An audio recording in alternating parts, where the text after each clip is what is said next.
وبركاته. إن الحمد لله نحمده ونستعينه ونستغفره ونؤمن به ونتوكل عليه ونعوذ بالله من شرور أنفسنا ومن سيئات أعمالنا. من يهده الله فلا مضل له ومن يضلله فلا هادي له. ونشهد أن لا إله إلا الله وحده لا شريك له. ونشهد أن سيدنا وسندنا وحبيبنا ومولانا محمدا عبده ورسوله الذي أرسله بالحق بشيرا ونذيرا وداعيا إلى الله بإذنه وسراجا وقمرا منيرا. أما بعد فأعوذ بالله من الشيطان الرجيم. بسم الله الرحمن الرحيم. كيف تكفرون بالله وكنتم أمواتا فأحياكم ثم يميتكم ثم يحييكم ثم إليه ترجعون. وقال رسول الله صلى الله عليه وسلم: من أحب سنتي فقد أحبني ومن أحبني كان معي في الجنة، أو كما قال النبي صلى الله عليه وآله وسلم. صدق الله المولانا العظيم وصدق رسوله النبي الكريم، ونحن على ذلك من الشاهدين والشاكرين والذاكرين الله الذاكرين، والحمد لله رب العالمين. मुझे कुछ मिले या ना मिले, मोहम्मद मिले जिसे अल्लाह मिले। बलगल उला बिकमालिही कशफत दुजा बिजमालिही हसनत जमीउ खिसालिही सल्लु अलैहि व आलिही। আলহামদুলিল্লাহ। বাইতুল হুদা জামে মসজিদের উন্নতি কল্পে ইসলামী মহাসম্মেলনের সম্মানিত সভাপতি হযরত উলামায়ে কেরাম, আমার সামনে উপবিষ্ট সবুজ বাংলার দূর দূরান্ত থেকে আল্লাহ তাআলার আশিকিন, জাকিরিন, মুঈনিন, মুহিব্বিন বান্দাগণ এবং পর্দার আড়ালের সম্মানিত মা ও বোনেরা, সকলের প্রতি আমার আন্তরিক মুবারকবাদ। কোরআনে কারীম থেকে আয়াতে কারিমা তেলাওয়াত করেছি। রাসূল আরবি সাল্লাল্লাহু আলাইহি ওয়াসাল্লামের হাদিসের ভান্ডার থেকে ছোট্ট একটা হাদিস তেলাওয়াত করেছি। কোরআনের আয়াত এবং হাদিসকে সামনে রেখে কিছু মূল্যবান কথা বলার চেষ্টা করব ইনশাআল্লাহ। রব্বুল আলামিন সকলকে ধৈর্য সহকারে শোনার এবং বলার তৌফিক দান করুন। সকলে বলেন আমিন। গলাটা আগে একটু ক্লিয়ার করে রাখেন, মানুষ বাইরে যারা আছে এরা যাতে একটু বুঝতে পারে ভিতরেও মানুষ আছে। অনেকে কিন্তু বাড়ি থেকে, বাসা থেকে বলে আসছে মাহফিলে যাইতেছি। কোথায় যাইতেছি? মাহফিলে যাইতেছি। মাহফিলের কথা বলে বাসা থেকে আসছে, এরা মাহফিলের নাম দিয়া আইসা এখন তারা দোকানপাটে আছে। আছে না নাই? মূলত যারা মাহফিলের উদ্দেশ্য করে বাসা থেকে বিদায় নিয়ে আসছে এরা কিন্তু অবশ্যই মাহফিলের ভিতরে হাজির হবো, ঠিক কিনা বলেন? আল্লাহ তাআলা সম্মানীয় যারা, তারাই কেবলমাত্র নেক আমল করতে পারে। আল্লাহ তাআলা বোঝা যায় আমরা যারা এখানে আসছি, আমাদেরকে আল্লাহ তাআলা বাছাই করে এই এলাকার ভিতর থেকে, এলাকার ভিতরে তো মানুষ কম না, কম অনেক মানুষ, সব মানুষ থেকে আল্লাহ তাআলা ঘর থেকে বাছাই করে এরপরে দামি মানুষ যারা কোরআন এবং হাদিসের আলোচনার যারা শুনবে, যারা আলোচনা করবে, তারাই কেবলমাত্র এই প্যান্ডেলে আসতে পারছে। এর জন্যই আল্লাহ তাআলার দরবারে আমরা উচ্চ আওয়াজে শুকরিয়া আদায় করি, সকলে বলি আলহামদুলিল্লাহ। সবার কপালে এই ওয়াজ মাহফিল শোনা এটা নসিব হবে না, আল্লাহ তাআলার কাছে কবুল হওয়া লাগবে। যাই হোক, কোরআনে কারিমের ভিতরে আল্লাহ তাআলা বলেন, কাইফা তাকফুরুনা বিল্লাহি ওয়া কুনতুম আমওয়াতা ফাআহইয়াকুম সুম্মা ইউমীতুকুম সুম্মা ইউহয়ীকুম সুম্মা ইলাইহি তুরজাউন। আল্লাহ রাব্বুল আলামিন আয়াতের শুরুতেই প্রথমেই বলেন, কাইফা তাকফুরুনা বিল্লাহ, তোমরা কিভাবে আমি আল্লাহ তাআলার সাথে কুফরি করো, বেঈমানি করো, নাফরমানি করো। কে বলেন? আল্লাহ তাআলা বলেন, কাইফা তাকফুরুনা বিল্লাহ, কিভাবে তোমরা কুফরি করো, নাফরমানি করো, অথচ আমি আল্লাহ তাআলা দুনিয়ার জমিনে তোমাদের কোনো কমতি রাখি নাই, যা কিছু তোমার দরকার সব কিছু আমি আল্লাহ তাআলা তোমাকে পূরণ করতেছি। সুবহানাল্লাহ পড়েন। আল্লাহ তাআলা যদি আমার আপনার সব কিছু পূরণ করতেছে, কিন্তু আমি আর আপনি আল্লাহ তাআলার জন্য কি করতেছি? আল্লাহ তাআলা তো ধরবে আমাদেরকে, একদিন ধরবে না? এই যে আমাদের চোখের সামনেই দেখা যায়, দাদা ছিল চলে গেছে, বাবা ছিল চলে গেছে, এইরকম মুরব্বিও চলে যায়, বুড়াও চলে যায়, জুয়ানও চলে যায়, ছোট বাচ্চাও চলে যায়। এই যে চলে যাচ্ছে আর যাচ্ছে, এই পর্যন্ত কি কেউ ফিরে আসছে? এইরকম আমরাও একদিন চলে যাব, আল্লাহ তাআলার সামনে দাঁড়াইতে অবশ্যই হবে। কিন্তু দাঁড়ানোর আগে দাঁড়াইয়ে আমরা কি বলবো? কিছু আমল নিয়ে যাওয়ার দরকার আছে না নাই? অবশ্যই দরকার আছে। আল্লাহ তাআলা বলেন, কাইফা তাকফুরুনা বিল্লাহ, ও দুনিয়ার ইমানদার, তোমরা কিভাবে আমি আল্লাহ তাআলার সাথে কুফরি করো, অথচ তোমরা ছিলাম মৃত। তখন তোমরা মুআতা, আমরা মৃত ছিলাম। কোথায় ছিলাম আমরা? কেউ বলতে পারবো?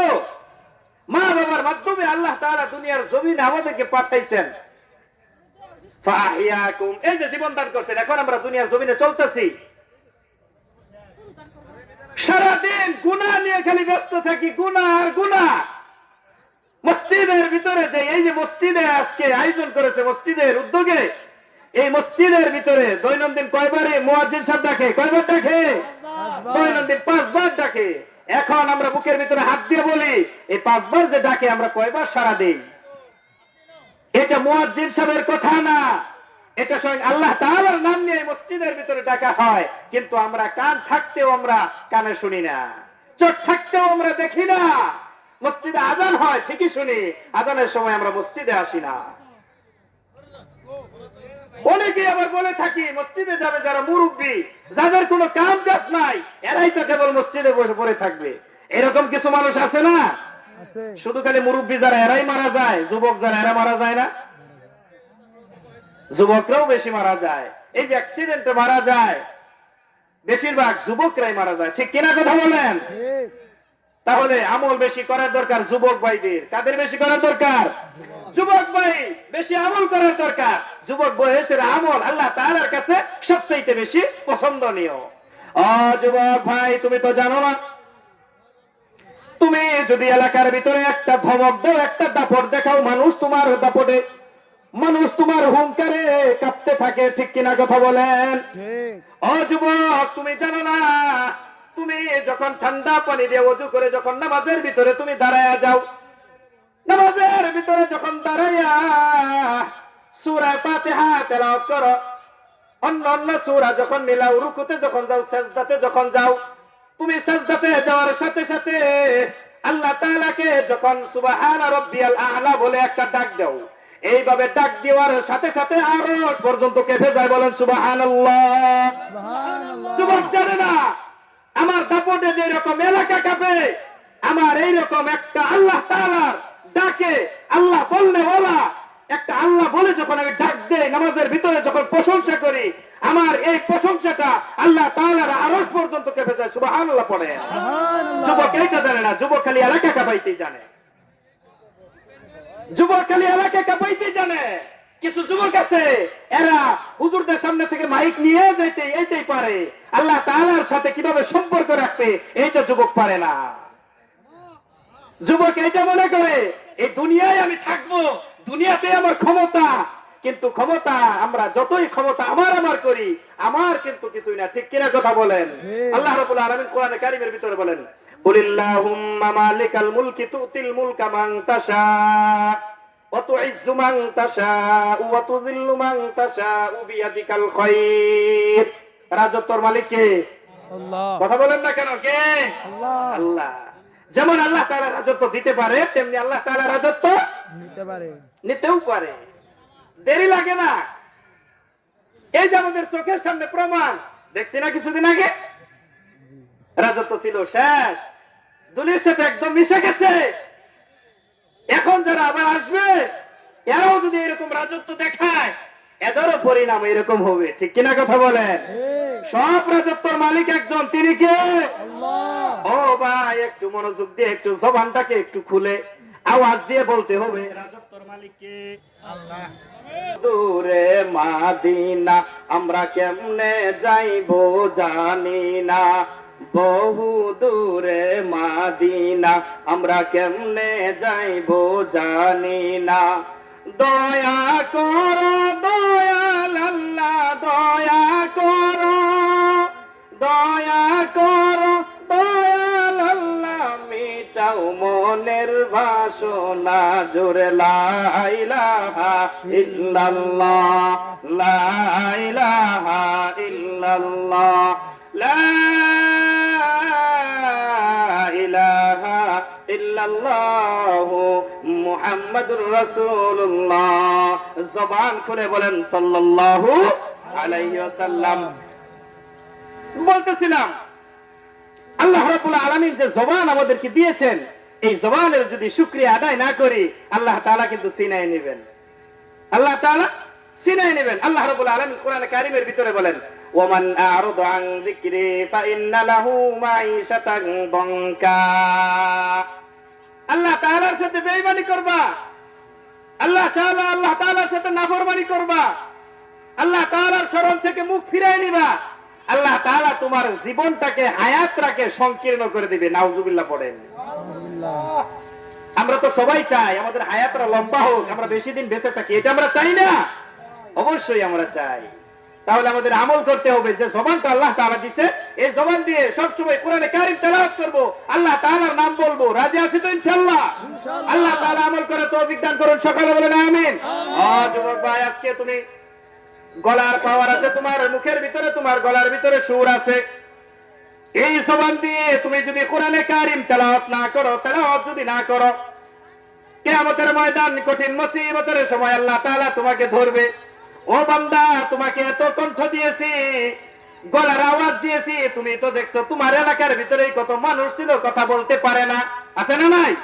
কথা বলতে পারে না।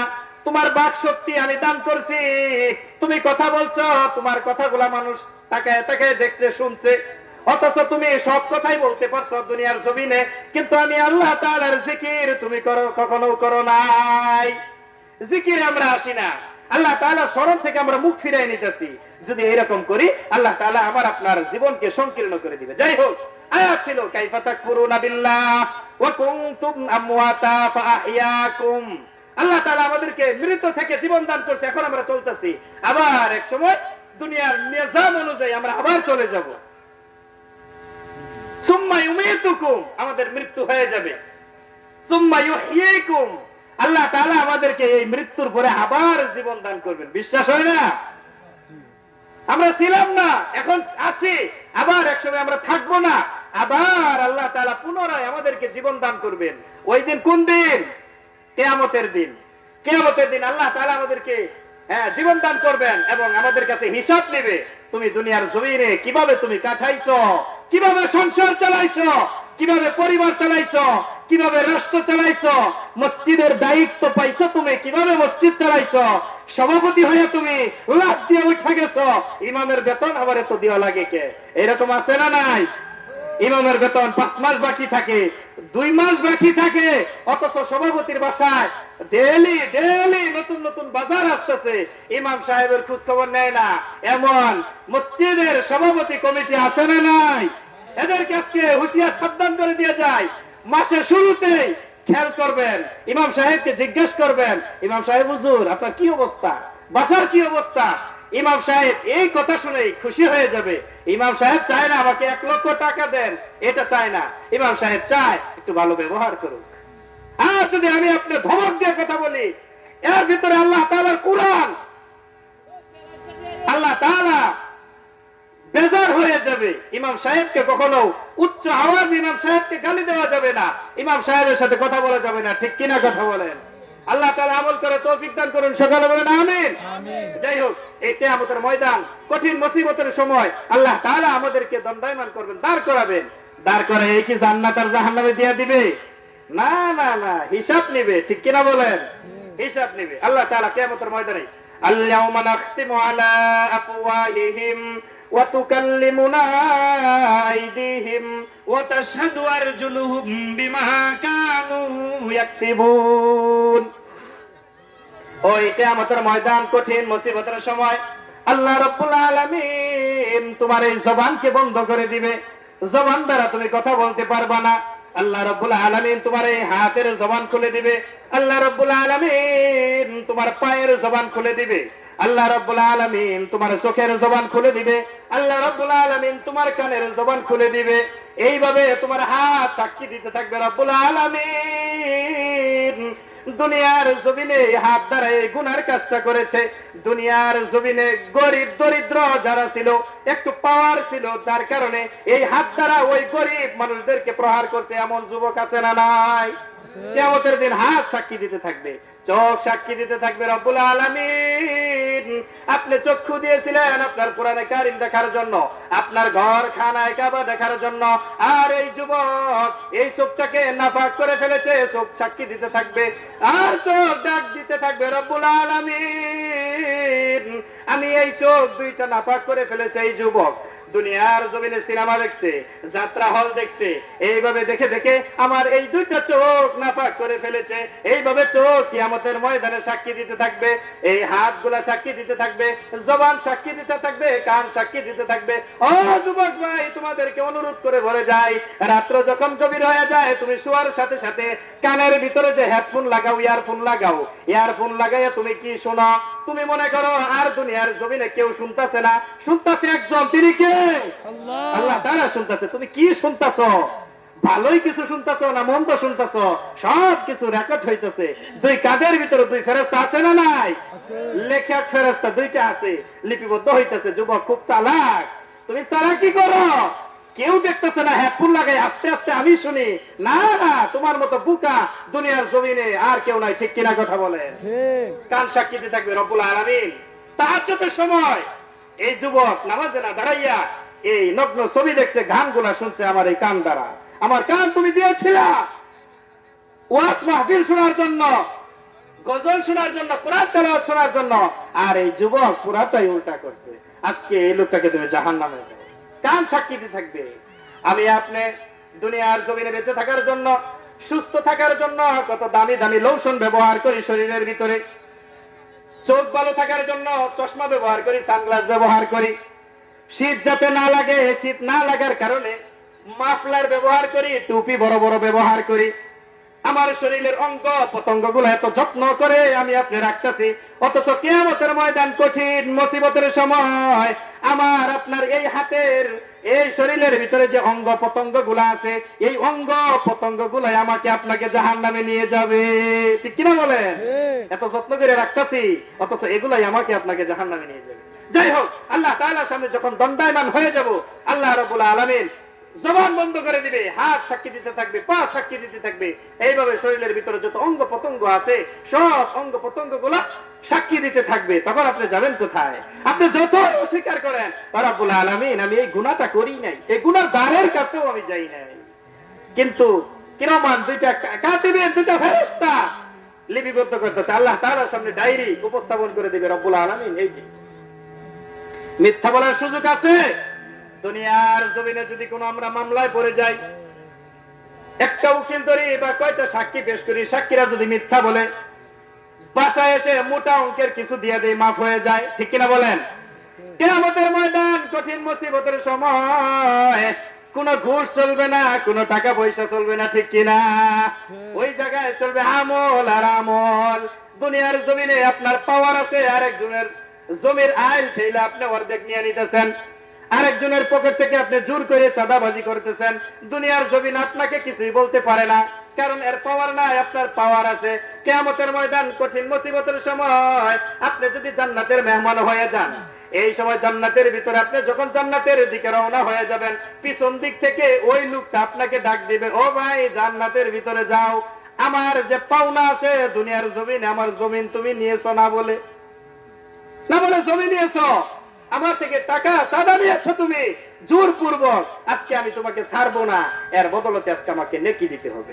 এমন একটা অবস্থায় হবে কিছু মানুষ কিয়ামতের ময়দান, কঠিন মুসিবতের সময় ভরপুর আমল নিয়ে দাঁড়াবে, তার আমলের কোনো ঘাটতি থাকবে না। নামাজের খাতা দেখবে আমল ভর্তি, রোজার দিকে তাকায় দেখবে আমল ভর্তি, হজ কয়েকবারই করেছে আমল ভর্তি, সব আমল। আল্লাহ রাব্বুল আলামিন দেখে বলবে, যাও যাও, তোমার আমল ভালো, জান্নাতের ভিতরে তুমি চলে যাও। বান্দা যখন হাঁটি হাঁটি পা পা করে অগ্রসর হইতে থাকবে, এইভাবে একজন একজন করে ওই লোকটাকে যখন ধরবে, প্রথমে আসবে বোন, বোন আইসা বলবে, বাবার সম্পদ তুমি একাই খাইছো, একাই নিয়ে নিছো, আমি বোন হিসেবে আমাকে তুমি ওয়ারিশ দেও নাই, এত সহজ দুনিয়ার জমিনে ধরতে পারি নাই, আজকে অবশ্যই আমার এই সম্পদগুলা বুঝাইয়া এরপরে তুমি জান্নাতের ভিতরে যাও। এইভাবে সব মানুষ যখন আইসা আইসা ঋণ চাইতে থাকবে, এক সময় দেখা যাবে এই লোকটার আমল নামা একদম ফাঁকা হয়ে যাবে, এই লোকটার জাহান্নামে যাওয়া ছাড়া গতি নাই, ঠিক কিনা বলেন? যাই হোক, আল্লাহ রাব্বুল আলামিন যখন এই কিয়ামতের ময়দান, কঠিন মুসিবতের সময় হিসাব নেবে, তুমি দুনিয়ার জমিনে কিভাবে চলছো, এত লম্বা একটা হায়াত আমি আল্লাহ তাআলা তোমাকে দিয়েছি, হায়াতটা তুমি, জীবনটা তুমি কোন পথে ব্যয় করছো? আল্লাহ রাব্বুল আলামিন দেখেন দুনিয়ার জমিনে আমাকে আপনাকে চলার মতো একটা গাইড বই দিয়ে দিছে, কিভাবে আমরা চলবো একটা সাজেশন দিয়ে দিছে, এর নাম হলো কোরআনুল কারীম। নাম কি? কোরআনুল কারীম। আমরা কিভাবে চলবো, দেশ কিভাবে চালাবো, সংসার কিভাবে চালাবো, নিজে কিভাবে চলবো, সব কিছু আল্লাহ রাব্বুল আলামিন এই কোরআনের ভিতরে লিপিবদ্ধ করে দিয়ে দিয়েছেন। বলেন সুবহানাল্লাহ। সুবহানাল্লাহ। কিয়ামতের ময়দানে আল্লাহ রাব্বুল আলামিন এই প্রথমে এই কোরআনের খোঁজ দিবে, আমি যে দুনিয়ার জমিনে কোরআনে কারীম দিয়েছি, আমার এই কোরআনটা কিভাবে মানুষ গ্রহণ করছে, কিভাবে তেলাওয়াত করছে, আর কোন কোন ব্যক্তিগুলা তেলাওয়াত করে নাই, কোরআনের বিরোধিতা করছে, আল্লাহ রাব্বুল আলামিন সর্বপ্রথম কিয়ামতের ময়দানে কোরআনের খোঁজ দিবে। আল্লাহ রাব্বুল আলামিন কোরআনের খোঁজ নিতে গিয়ে সর্বপ্রথম লৌহে মাহফুজে আল্লাহ রাব্বুল আলামিন যে কোরআন সংরক্ষণ রেখেছেন, কোরআনে কারীম রেখেছেন, লৌহে মাহফুজকে ডাক দিয়ে উদ্দেশ্য করে বলবেন, ও লৌহে মাহফুজ, আমার কোরআন কোথায়, আমার কোরআন দাও। লৌহে মাহফুজ থরথর করে কাঁপতে থাকবে আর বলবে, রব্বুল আলামিন, আমি তো তোমার হুকুমে হযরত জিবরাইল আলাইহিস সালাতু ওয়াস সালামের কাছে কোরআনে কারীম দিয়ে দিয়েছি। আল্লাহ রাব্বুল আলামিন তখন জিবরাইল আলাইহিস সালাতু ওয়াস সালামকে ডাক দিয়ে বলবো, জিবরাইল, আমার কোরআন কোথায়, আমার কোরআন দাও। জিবরাইল কি অবস্থা, আল্লাহ রাব্বুল আলামিন যখন ডাক দিবে, জিবরাইল আলাইহিস সালাতু ওয়াস সালাম ভয়ে থরথর করে কাঁপতে থাকবে আর বলতে থাকবে, মালিক গো, আমি তো আপনার হুকুমে এই কোরআনে কারীম বিশ্বনবী মুহাম্মদুর রাসূলুল্লাহ সাল্লাল্লাহু আলাইহি ওয়াসাল্লামের কাছে পৌঁছে দিয়েছি, রাসূল সাল্লাল্লাহু আলাইহি ওয়াসাল্লামের কাছে কোরআনে কারীম দিয়ে দিয়েছি। আল্লাহ রাব্বুল আলামিন শেষ যখন আমার আপনার নবী জনাবে মুহাম্মদুর রাসূলুল্লাহ সাল্লাল্লাহু আলাইহি ওয়াসাল্লামকে ডাক দিবে, ও আমার হাবিব, ও আমার বন্ধু, ও আমার দোস্ত, দুনিয়ার জমিনে আপনাকে আমি কোরআনে কারীম দিয়েছি, আমার কোরআন কোথায়, আমার কোরআন দাও। আমার আপনার নবী, দয়ার নবী, মায়ার নবী চিন্তায় পড়ে যাবে, এই জন্য পড়ে যাবে, রাসূল সাল্লাল্লাহু আলাইহি ওয়াসাল্লাম চলে যাওয়ার পরে কোরআনকে মানুষ মানে নাই, আছে না নাই? কোরআনের বিরোধিতা করে, কোরআনের আয়াত মানে না, কোরআনের হুকুম মানে না, কোরআনের আইন মানে না, এই জন্য রাসূল সাল্লাল্লাহু আলাইহি ওয়াসাল্লাম চিন্তায় চিন্তিত হয়ে যাবেন। কিয়ামতের ময়দান, কঠিন মুসিবতের সময় রাসূল আরবি সাল্লাল্লাহু আলাইহি ওয়াসাল্লাম সিজদায় পড়ে যাবে, সিজদায় পড়ে যখন কান্না করতে থাকবে, এই কান্নার আওয়াজ যখন আল্লাহ রাব্বুল আলামিনের কান পর্যন্ত যখন পৌঁছে যাবে, রাসূল আরবি সাল্লাল্লাহু আলাইহি ওয়াসাল্লামের অস্ত্র মুবারক যখন কিয়ামতের ময়দানে পড়বে, পড়ার সাথে সাথে কিয়ামতের ময়দান থরথর করে কাঁপতে থাকবে। বলেন সুবহানাল্লাহ। সুবহানাল্লাহ। আল্লাহ রাব্বুল আলামিন হযরত জিবরাইল আলাইহিস সালাতু ওয়াস সালামকে পাঠাই দিবেন, ও জিবরাইল যাও যাও গিয়ে দেখো আমার নবী কোথাও জানি সিজদায় পড়ে পড়ে কান্না করে, আমার নবীকে তুমি নিয়ে আসো। জিবরাইল আলাইহিস সালাতু ওয়াস সালাম ডাক দিয়ে বলবেন, ইয়া রাসূলুল্লাহ, ইয়া হাবিবাল্লাহ, মাথা উঠান, আল্লাহ রাব্বুল আলামিন আপনাকে সালাম জানাইছে। রাসূল আরবি সাল্লাল্লাহু আলাইহি ওয়াসাল্লাম মাথা উঠাবে না। এই জন্য উঠাবে না, আজকে আমার কাছে যদি আল্লাহ তাআলা কোরআন চায় আমি কি বলবো? আমার উম্মত তো দুনিয়ার জমিনে কোরআনের আইন মানে নাই, কোরআনের হুকুমগুলো মানে নাই, কোরআন তেলাওয়াত করে নাই, আমি আল্লাহ তাআলার সামনে আজকে কি বলবো? জিবরাইল আলাইহিস সালাতু ওয়াস সালাম আল্লাহ রাব্বুল আলামিনের কাছে যখন যায় এই সংবাদটা আবার জানাবে, আল্লাহ রাব্বুল আলামিন ডাক দিবে, ও জিবরাইল যাও আমার নবীকে তুমি নিয়ে আসো, আজকে আমার কুরআন আমি নিজে আল্লাহ রাব্বুল আলামিন খোঁজ করে নিব। বলেন সুবহানাল্লাহ। সুবহানাল্লাহ। আল্লাহ তাআলা নিজে কোরআনের খোঁজ নেবেন, আমার কোরআন কোথায়? আল্লাহ রাব্বুল আলামিন যখন এই কোরআনকে কোরআন বলে যখন আল্লাহ তাআলার ভাষায় যখন ডাক দিবে, ডাক দেওয়ার সঙ্গে সঙ্গে দুনিয়ার জমিনে যেই সকল বান্দা বান্দিরা কোরআনে কারিমকে মহব্বত করেছে, কোরআনে কারিমকে তেলাওয়াত করেছে, কোরআনের ধারক বাহক যারা ছিল এদেরকে মহব্বত করেছে, উলামায়ে কেরামদেরকে যারা মহব্বত করেছে, কোরআন পড়নেওয়ালা ব্যক্তিদেরকে যারা মহব্বত করেছে, ওই সকল ব্যক্তিরা এই কোরআন হিসেবে উঠে যাবে। বলেন সুবহানাল্লাহ। সুবহানাল্লাহ। আল্লাহ রাব্বুল আলামিন তখন একজন করে ধরবে, ধরার সাথে সাথে তার কোরআন হইয়া কথা বলার থাকবে, কথা বলতে থাকবে। রব্বুল আলামিন এই লোকটার যদি আমল যদি নাও থাকে, আমি কোরআনকে মহব্বত করছি, আল্লাহ রাব্বুল আলামিন তখন বলবে তুমি কি চাও, তোমার চাওয়া পাওয়া কি আজকে? তখন কোরআনে কারীম জবাব দিবে, রব্বুল আলামিন আজকে এই বান্দা যতক্ষণ পর্যন্ত জান্নাতের ভিতরে না ঢুকবে আমি কোরআন এই বান্দা থেকে আলাদা হব না। বলেন সুবহানাল্লাহ। তাহলে কোরআনকে মহব্বত করার দরকার আছে না নাই? আছে। কোরআনে কারীম যদি আমরা মহব্বত করি, কিয়ামতের ময়দান এই কোরআন আমাদের সুপারিশ করবে। ঠিক কিনা কথা বলেন? কোরআনের ধারক বাহক যারা আছে, যারা কোরআনে কারীম তেলাওয়াত করে, কোরআনকে যারা অনুসরণ করে, এদেরকেও আমাদের কর্তব্য হলো এদেরকেও সম্মান করা। ঠিক কিনা বলেন? করবো তো ইনশাআল্লাহ। আল্লাহ রাব্বুল আলামিন তখন যারা জান্নাতের ভিতরে যাবে জান্নাতের ভিতরে দিয়ে দিবি, আর যারা কোরআনের সাথে বেঈমানি করছে, কোরআনের ধারক বাহকদের সাথে যারা দুশমনি করেছে, যারা কোরআনের ধারক বাহকদেরকে দেখতে পারে নাই, গালমন্দ করেছে, এদের কঠিন শাস্তি দিবেন কে? আল্লাহ রাব্বুল আলামিন। এদেরকে জাহান্নামের ভিতরে দিবে। জান্নাত আর জাহান্নাম পাশাপাশি থাকবে। জান্নাতীরা জাহান্নামীদেরকে দেখতে পারবে, আর জাহান্নামীরা জান্নাতীদেরকে দেখতে পারবে, পাশাপাশি দেখা যায়। একটা মাইকে বলা। এরকম সিস্টেম করবেন কে? আল্লাহ রাব্বুল আলামিন। দেখা যাবে কিছু মানুষ সবাই জান্নাতের ভিতরে চলে গেছে,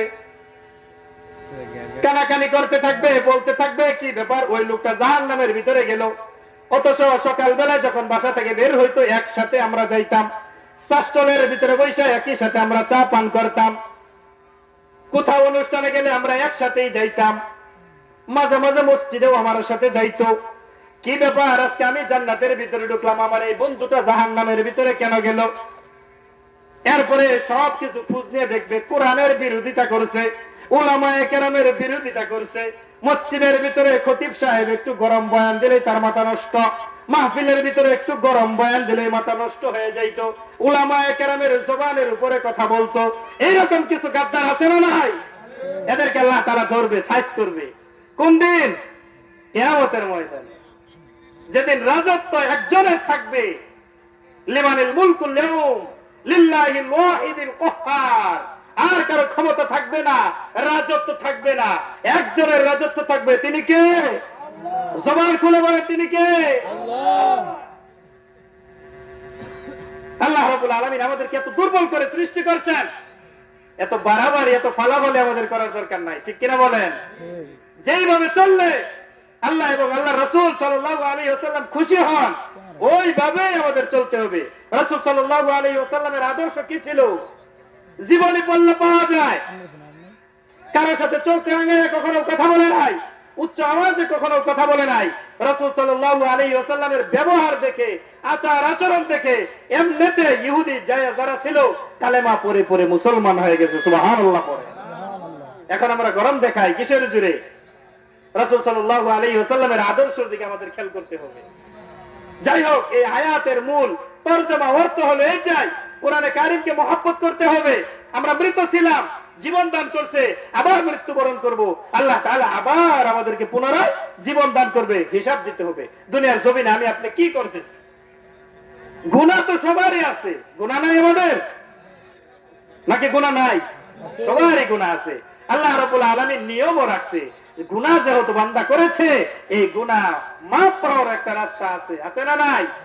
বান্দা তুমি সারা দিন গুনাহ করেছো, কাজের কারণে তুমি মসজিদে আসতে পারো নাই, নামাজে আসতে পারো নাই, সারাদিন তুমি মাঠের ভিতরে কাজ করছো, মাগরিবের সময়ে তুমি একটু অবসর হয়ে গেছো, ভালোভাবে তুমি পাক পবিত্র হইয়া মাগরিবের নামাজটা তুমি মসজিদে আদায় করো। আদায়ের পর তুমি যখন দুইটা হাত মালিকের দরবারে বাড়াবা, আর যখন ডাক দিয়া বলবা রব্বুল আলামিন, সারাদিন তোমার কুদরতি পায়ে সেজদা দিতে পারি নাই, রব্বুল আলামিন গো, দিন শেষে আপনার দরবারে হাজিরা দিতে আসি, রব্বুল আলামিন সারাদিন গুনাহ করেছি, তুমি তো জানো, তোমার কাছে এখন মাফ চাইতেছি, ক্ষমা চাইতেছি, তুমি আমার সব গুনাহগুলো মাফ করে দাও। এইভাবে যদি কেউ কান্না করে করে দোয়া করে, অবশ্যই আল্লাহ রাব্বুল আলামিন মাফ করে দিবে। জোরে জোরে বলা যায়নি সুবহানাল্লাহ। আল্লাহ রাব্বুল আলামিন আরেক আয়াতের ভিতরে বলেন, ওমিনাল লাইলি ফাতাহাজ্জাদ বিহি নাফিলাতাল লাক আসা ইয়াবাতাকা রাব্বুকা মাকামান মাহমুদা। আল্লাহ তাআলার নিকটবর্তী হওয়ার, আল্লাহ তাআলার কাছে যাওয়ার কিছু আমল আছে, শুনবেন আপনারা? শুনলে তো আমল করতে হবে, শুনলে আমল করতে হবে। আল্লাহ তাআলার কাছে যদি আমি আপনি যাইতে চাই, তাহলে শেষ রাত্রের আমলটা আল্লাহ তাআলার কাছে সবচেয়ে পছন্দনীয়। শেষ রজনীতে আল্লাহ রাব্বুল আলামিন প্রথম আসমানে এসে বান্দাদেরকে ডাকতে থাকে, ও বান্দা, তোমার কি অভাব, তোমার কি অনটন, তুমি আমার কাছে চাও। ঋণের ভিতরে পড়ছো, ঋণ মুক্ত হইতে পারতেছো না, আমি আল্লাহ তাআলার কাছে চাও। তোমার সন্তান হইতেছে না, তুমি আল্লাহ তাআলার কাছে চাও। এইভাবে আল্লাহ ডাকতে থাকবেন, মানুষকে এইভাবে ডাকতে থাকবে, ও বান্দা, তুমি যদি ওই শেষ রাত্রে ঠান্ডা পানি দিয়ে তুমি যদি তাহাজ্জুদের নামাজের ভিতরে দাঁড়াইয়া 2 রাকাত নামাজ পড়ে সিজদার ভিতরে যায় তুমি যদি কান্না করতে পারো, আর যদি মালিকরে একটা ডাক দিতে পারো, তোমার ডাক দিতে দেরি হবে, কিন্তু আমার আল্লাহ রাব্বুল আলামিন তোমার দোয়া কবুল করতে দেরি করবে না। বলেন সুবহানাল্লাহ। আল্লাহ রাব্বুল আলামিন তো চায় বান্দা আমাকে ডাকে না কেন? আল্লাহ তাআলা মানুষকে খুঁজে, মাফ করার জন্য খুঁজে, আর দুনিয়ার জমিনে যারা বিচার করে, যারা এরা মানুষকে খুঁজে বিচার, এরা মানুষকে আসামি খুঁজে শাস্তি দেওয়ার জন্য, আর আল্লাহ তাআলা মানুষকে খুঁজে মাফ করার জন্য। আল্লাহ তাআলা ডাকে দৈনন্দিন 5 বার মসজিদের ভিতরে ডাকে, বান্দা আয় আয়। যখন বান্দা জোহরে আসে না, ফেরেশতারা আল্লাহ তাআলাকে ডাক দেয়, বলে রব্বুল আলামিন তোমার অমুক বান্দাটা জোহরের নামাজে আসে নাই, গুনাহটা লিখে ফেলি। আল্লাহ রাব্বুল আলামিন বলে, ও ফেরেশতা একটু দেরি কর, বান্দা জোহরে আসতে পারে নাই, অবশ্যই আসরে আসবে।